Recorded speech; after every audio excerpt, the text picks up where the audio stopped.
प्रिय भक्तों, आज है 3 अप्रैल 2025 गुरुवार का दिन और आज चैत्र नवरात्रि की षष्ठी तिथि है। तो आप सभी को नवरात्रि की षष्ठी तिथि की मंगल शुभकामनाएं। माँ भगवती जगदम्बा की कृपा सदैव आप और आपके समस्त परिवार पर बनी रहे। और नवरात्रि के छठे दिन आप सुनने वाले हैं श्री दुर्गा सप्तशती का 8वां, 9वां और 10वां अध्याय। इससे दुर्गा सप्तशती का 8वां अध्याय रक्त बीज वध। महर्षि मेधा ने कहा, चंड और मुंड नामक असुरों के मारे जाने से और बहुत सी सेना के नष्ट हो जाने से असुरों के राजा प्रतापी शुंभ ने क्रोध युक्त होकर अपनी संपूर्ण सेना को युद्ध के लिए तैयार होने की आज्ञा दी। उसने कहा, अब उदायुध नामक 86 असुर सेनापति अपनी सेनाओं के साथ युद्ध के लिए जाएं और कंबू नामक 84 सेनापति भी युद्ध के लिए जाएं और कोटि वीर नामक 50 सेनापति और ध्रुवमुकुल नाम के 100 सेनापति प्रस्थान करें। कालक, द्रौहर्द, मौर्य और कालके यह दैत्य भी मेरी आज्ञा से सजकर युद्ध के लिए क्रूज करें। भयानक शासन करने वाले असुरों का स्वामी शुंभ इस प्रकार आज्ञा देकर बहुत बड़ी सेना के साथ युद्ध के लिए चला। उसकी सेना को अपनी ओर आता देखकर चंडिका ने अपने धनुष की टंकार से पृथ्वी और आकाश के बीच का भाग बुझा दिया। हे राजन, इसके पश्चात देवी के सिंह ने दहाड़ना आरंभ कर दिया और अंबिका के घंटे के शब्दों ने उस ध्वनि को और भी बढ़ा दिया। धनुष की टंकार, शेर की दहाड़ और घंटे के शब्द से पृथ्वी और आकाश के बीच का भाग गूंज उठा और इसके साथ ही देवी ने अपने मुख को और भी भयानक बना लिया। ऐसे भयंकर शब्द को सुनकर राक्षसी सेना भी देवी तथा सिंह को चारों ओर से घेर लिया। हे राजन, उस समय दैत्यों के नाश के लिए और देवताओं के हित के लिए ब्रह्मा, शिव, कार्तिकेय, विष्णु तथा इंद्र आदि देवों की शक्तियां जो अत्यंत पराक्रम और बल से संपन्न थीं, उनके शरीर से निकलकर उसी रूप में चंडिका देवी के पास गई। जिस देवता का जैसा रूप था, जैसे आभूषण थे और जैसा वाहन था, वैसा ही रूप, आभूषण और वाहन लेकर उन देवताओं की शक्तियां दैत्यों से युद्ध करने के लिए आईं। हंस युक्त विमान में बैठकर और रुद्राक्ष की माला तथा कमंडलू धारण करके ब्रह्मा जी की शक्ति आई। वृषभ पर सवार होकर हाथ में त्रिशूल लेकर महानाग का कंकड़ पहनकर और चंद्ररेखा से विभूषित होकर भगवान शंकर की शक्ति महेश्वरी आई और मोर पर आरूढ़ होकर हाथ में शक्ति लिए दैत्यों से युद्ध करने के लिए कार्तिकेय जी की शक्ति उन्हीं का रूप धारण करके आई। भगवान विष्णु की शक्ति गरुड़ पर सवार होकर शंख, चक्र, गदा, पद्म, धनुष तथा खड्ग हाथ में लिए हुए आई। श्री हरि की शक्ति वराही वराह का शरीर धारण करके आई और नरसिंह के समान शरीर धारण करके उनकी शक्ति नारसिंही भी आई। उनकी गर्दन के झटकों से आकाश के तारे टूट पड़ते थे और इसी प्रकार देवराज इंद्र की शक्ति इंद्री भी ऐरावत पर सवार होकर आया। पश्चात इन देव शक्तियों से घिरे हुए भगवान शंकर ने चंडिका से कहा, मेरी प्रसन्नता के लिए तुम शीघ्र ही इन असुरों को मारो। इसके पश्चात देवी के शरीर में से अत्यंत उग्र रूप वाली और सैकड़ों गीदड़ों के समान आवाज करने वाली चंडिका शक्ति प्रकट हुई। उस अपराजिता देवी ने धूमिल जटा वाले भगवान श्री शंकर जी से कहा, हे प्रभु, आप मेरी ओर से दूत बनकर शुंभ और निशुंभ के पास जाइए और उन अत्यंत गर्वीले दैत्यों से कहिए तथा उनके अतिरिक्त और भी जो दैत्य वहां युद्ध के लिए उपस्थित हैं, उनसे भी कहिए कि जो तुम्हें अपने जीवित रहने की इच्छा हो तो त्रिलोक का राज इंद्र को दे दो। देवताओं को उनका यज्ञ भाग मिलना आरंभ हो जाए और तुम पाताल को लौट जाओ। किंतु यदि बल के गर्व से तुम्हारी लड़ने की इच्छा हो तो फिर आओ, तुम्हारे मांस से मेरी योगिनियां तृप्त होंगी। चूंकि उस देवी ने भगवान शंकर को दूत के कार्य में नियुक्त किया था, इसीलिए वह संसार में शिवदूती के नाम से विख्यात हुई।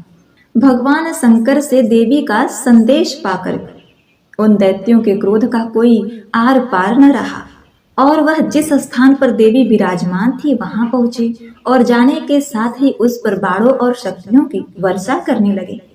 देवी ने उनके फेंके हुए बाड़ों, शक्तियों, त्रिशूल और फरसों को अपने बाड़ों से काट डाला। काली देवी उस देवी के साथ आगे खड़ी होकर शत्रुओं को त्रिशूल से विधर्ण करने लगी और खटवांग से कुचलने लगी। ब्राह्मणी जिस तरफ दौड़ती थी उसी तरफ अपने कमंडलों का जल छिड़क कर दैत्यों के वीर व बल को नष्ट कर देती थी। और इसी प्रकार महेश्वरी त्रिशूल से और अत्यंत कोप वाली कौमारी शक्ति द्वारा असुरों को मार रही थी। और इंद्रिय के बाजू के प्रहार से सैकड़ों दैत्य रक्त की नदियां बहाते हुए पृथ्वी पर सो गए। बराही ने कितने ही राक्षसों को अपने थुथुन द्वारा मृत्यु के घाट उतार दिया। दाढ़ों के अग्रभाग से कितने ही राक्षसों की छाती को चीर डाला और चक्र की चोट से कितनों को ही विधर्ण करके धरती पर डाल दिया। बड़े बड़े राक्षसों को नरसिंही अपने नखों से विधर्ण करके भक्षण कर रही थी और सिंहनाद से चारों दिशाओं को गुजाते हुए रणभूमि में विचरण कर रही थी। शिवदूती के प्रचंड अट्टहास से कितने ही दैत्य भयभीत होकर पृथ्वी पर गिर पड़े और उनके गिरते ही वह उनको भक्षण कर गई।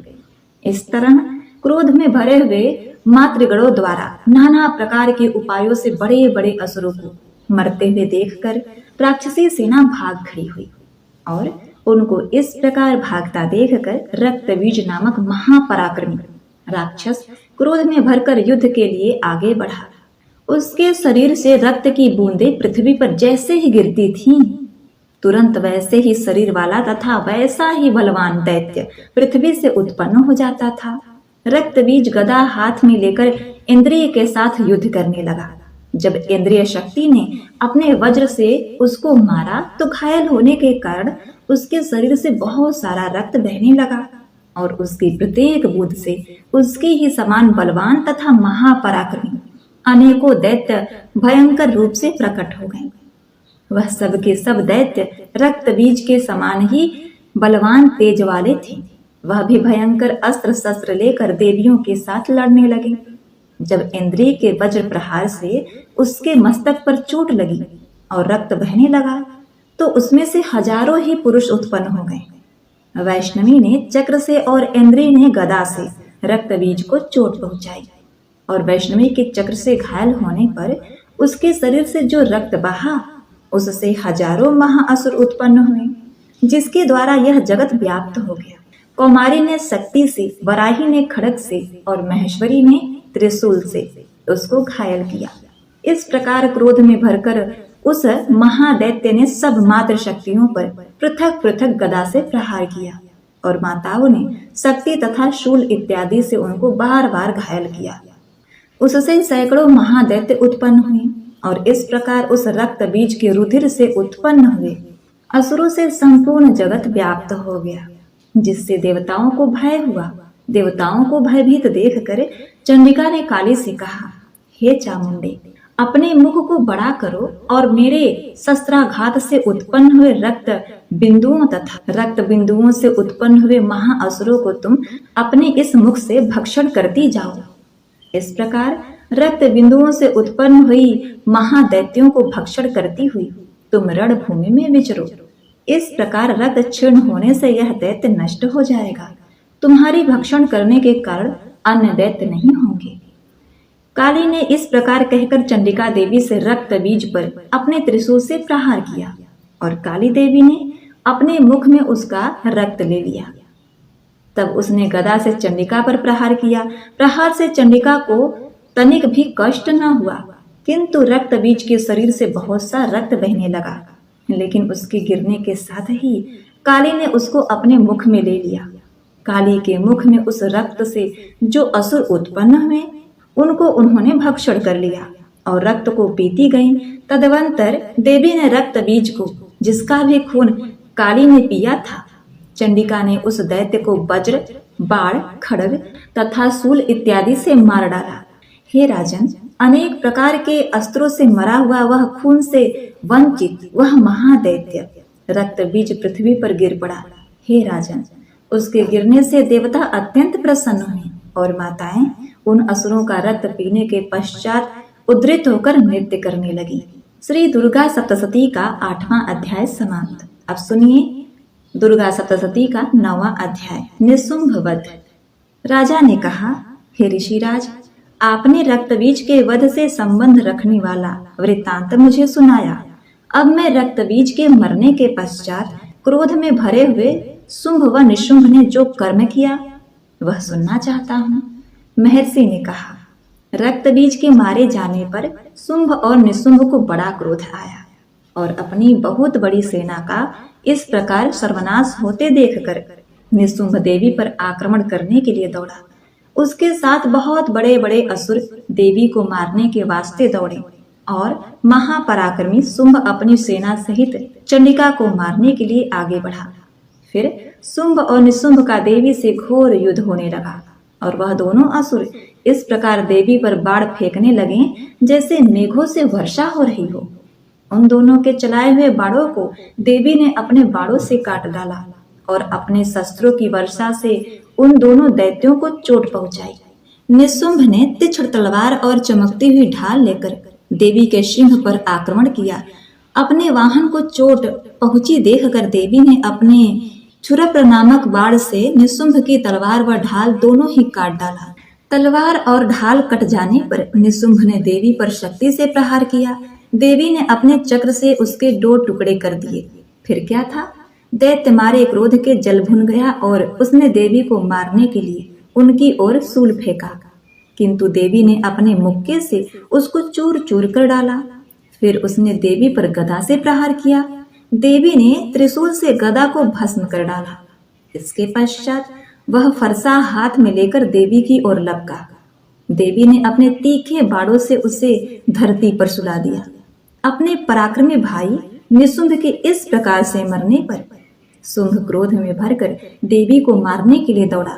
वह रथ में बैठा हुआ उत्तम आयुधों से सुसज्जित अपनी 8 बड़ी बड़ी भुजाओं से सारे आकाश को ढके हुए था। शुंभ को आते हुए देखकर देवी ने अपना शंख बजाया और धनुष की टंकार का भी अत्यंत दुस्सह शब्द किया। साथ ही अपने घंटे के शब्द से, जो कि संपूर्ण दैत्य सेना के तेज को नष्ट करने वाला था, संपूर्ण दिशाओं में व्याप्त कर दिया। इसके पश्चात देवी के सिंह ने भी अपनी दहाड़ से, जिसे सुन बड़े बड़े बलवानों का मद चूर चूर हो जाता था, आकाश, पृथ्वी और 10 दिशाओं को पूरित कर दिया। फिर आकाश में उछलकर काली ने अपने दांतों तथा हाथों को पृथ्वी पर पटका। उनके ऐसा करने से ऐसा शब्द हुआ जिससे कि उससे पहले सारे शब्द शांत हो गए। इसके पश्चात शिवदूती ने असुरों के लिए भय उत्पन्न करने वाला अट्टहास किया, जिसे सुनकर दैत्य थर्रा उठे और शुंभ को बड़ा क्रोध आया। फिर अंबिका ने उसे, अरे दुष्ट, खड़ा रह कहा तो आकाश से सभी देवता जय हो बोल उठे। शुंभ ने वहां आकर ज्वालाओं से युक्त एक अत्यंत भयंकर शक्ति छोड़ी, जिसे आते देखकर देवी ने अपनी मोहल्का नामक शक्ति से काट डाला। हे राजन, फिर शुंभ के सिंहनाद से तीनों लोग व्याप्त हो गए और उसकी प्रतिध्वनि से ऐसा घोर शब्द हुआ जिससे इससे पहले के शब्दों को जीत लिया। शुंभ के छोड़े बाणों को देवी ने और देवी के छोड़े बाणों को शुंभ ने अपने बाणों से काट सैकड़ों और हजारों टुकड़ों में परिवर्तित किया। इसके पश्चात जब चंडिका ने क्रोध में भर शुंभ को त्रिशूल से मारा तो वह मूर्छित होकर पृथ्वी पर गिर पड़ा। जब उसकी मूर्छा दूर हुई तो वह धनुष लेकर आया और अपने बाणों से उसने देवी काली तथा सिंह को घायल कर दिया।